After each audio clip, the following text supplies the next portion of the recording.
them, you know, gonna leave, and it's not easy. It's a new generation with Mayer, with all the passage, but Modric and Lovren, I think they will leave, of course. So it's not easy to lose a golden generation like that for. No, yeah. And to have a golden generation. Look, I mean, they're still relatively a new country. 1991 was when, you know, Croatia was formed, when with the split of Yugoslavia, and these are players who have been through a lot. It's something that, you know, we've talked about on the show before.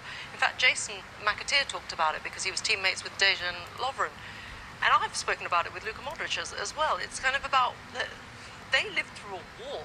So this is a team who have had their families torn apart, who've had to sort of flee their homes, who've had to live a very different way, a very different kind of life to a lot of the other footballers who we see sort of, and the other nations who we see reaching the latter stages of these tournaments. And that in itself will give you a mental fortitude that money can't buy. We can see that anyway. You can see the toughness, what they've got. But I wonder if they think, not of the underachieved, do they think they could have made that one step further and won it? Listen, it's brilliant what they've done. It's phenomenal. Exactly what Didier said was right there. But, you know, for that group of players to go on the journey, what they've been on is you've got to be strong. You've got to be mentally strong. You've got to be strong to go to the final and then to do the same what they've done this season. So I'd imagine it would be from what's happened in their life. You know, that's only going to make you stronger and make you a little bit more determined. And you see that on the football pitch. Okay. They don't have a lot of possession sometimes in games, but they are in control of everything what they're doing. Very difficult to beat, but when they do get the ball, very difficult to get the ball off them. And it's as if they have this belief, this drive, you know. A belief that I don't think anyone else does, do they? Because I don't think anybody coming into these competitions expects Croatia, but why don't we? Why don't we ever see him and say, actually, Croatia can do this? We don't, do we? Nobody comes into the tournament. I don't think I've heard one person say to me, Croatia could win the World Cup. But at what point do we start to change that mindset? Because they clearly can. I know they've come third, but they have good enough players individually. But similar to Olivier Giroud breaking the all-time leading record from Thierry Henry, there's certain players and teams that don't really get the accolades that they deserve, and they deserve all the respect. And I honestly believe that Luka Modric will probably play in the Euros. I do. If he wants to, he can. His legs are still there, his brain's still there. He definitely can. Lovren, all of them can. Well, I know someone who will want him to be there. That'll be his manager, Zlatko Dalic, and we can get some reaction from him now. Many congratulations. What does it mean to you to back up reaching the final of the last World Cup, to then take away this bronze medal? I'm very proud with my team, with my country. We did a great job tonight. Also, all the World Cup for us, bronze as gold medal. We played a very tough tournament. Also, I want congrats to Morocco national team. He played well. He did fantastic job. They similar what we did in the Russia 2018. Really, I am really proud, very happy, and maybe nobody expected Croatia can do again something, but we are a small country with a big dream, and congrats for everyone. We have to talk about Guardiola. He had a very tough encounter with Messi in the semi-final, but he's been one of the breakthrough stars in this tournament, and to open the scoring, how happy were you for that? We did a good result. We played against Argentina in semi-final against Messi. We didn't play bad, but some unlucky. We conceded goal after penalty, after we came back in the game. But now, most important game for us, because we want to come back our home as a winner, not as a loser. And it is great. It is great, and I know that now in my country, everybody happy and celebrate.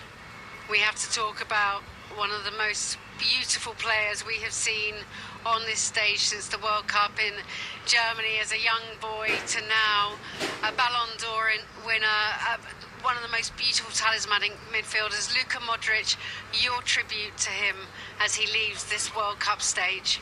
He's our captain, he's our big boss, and he played fantastic this tournament also, 37 years, but he played as 20, 25 maximum. He's our leader, and everybody follow him. I'm very happy with Luka Modric, this trophy also for him. He did fantastic job, somebody thinking that it's end, but I think Luka Modric will stay with us for a long time. Have you spoken to him? Will he stay for Germany? I hope.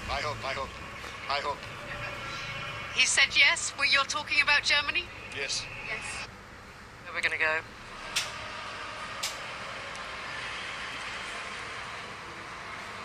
Well, Zlatko Dalic thinks that Luka Modric will still be here, playing for the national team, whether that's in the Euros or the next World Cup. We've seen Cristiano Ronaldo at the same age in this World Cup. He will probably think he's got another World Cup in him. I mean, you know, at the end of the day, these are players who are still at the highest level of fitness that they can be at their particular age. And when you think of the developments in sports science and nutrition and all of that, it's very different to when you guys were playing, because we're talking about players who can extend their careers longer than anyone ever thought possible. And these players here, the ones that we're looking at, even Messi at 35, Modric, Ronaldo, they're rolling back the years, and they're covering every blade of grass, and they're still there doing it. I have a feeling that Cristiano will still be at 48 years old saying I'm going to play the next World Cup. But I think gone are the days where you go into, I mean, a lot of these players are going to have to go into a secondary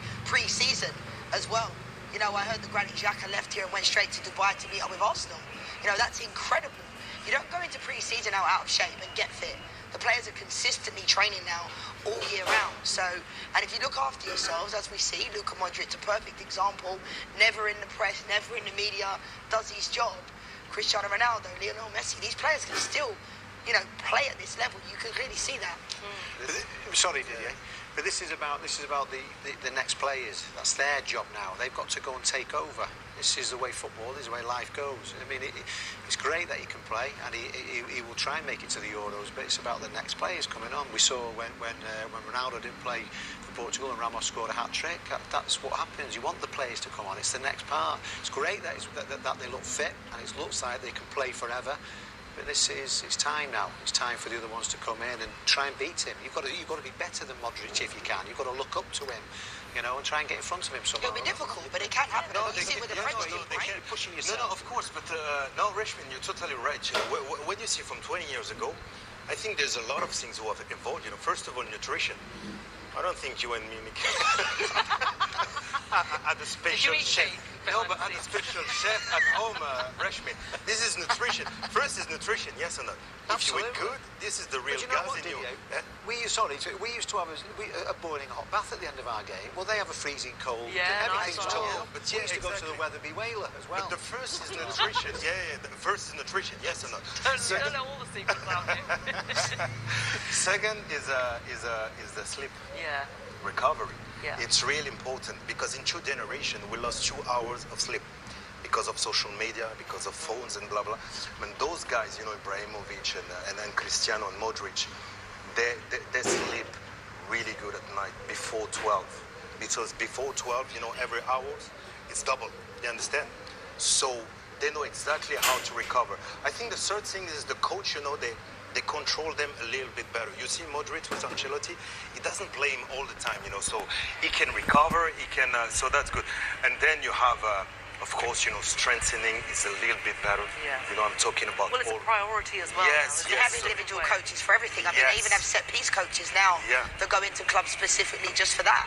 Okay, we can head to outside the Khalifa Stadium. Adriano Del Monte is with some disappointed but happy Morocco fans as well. Thanks, guys. Well, it's a slightly different feel. I'm in the exact same position I was here pre-match. Now it's post-match, of course. Different feel, but Moroccan fans should be very proud, guys. Yes, we are very, very proud of our team, and we are very proud of all the way on all the match we've been through. And we are very sad, of course. We wish we had won the game like every game Morocco played. But we are very, very proud of our team and always proud to be Moroccan.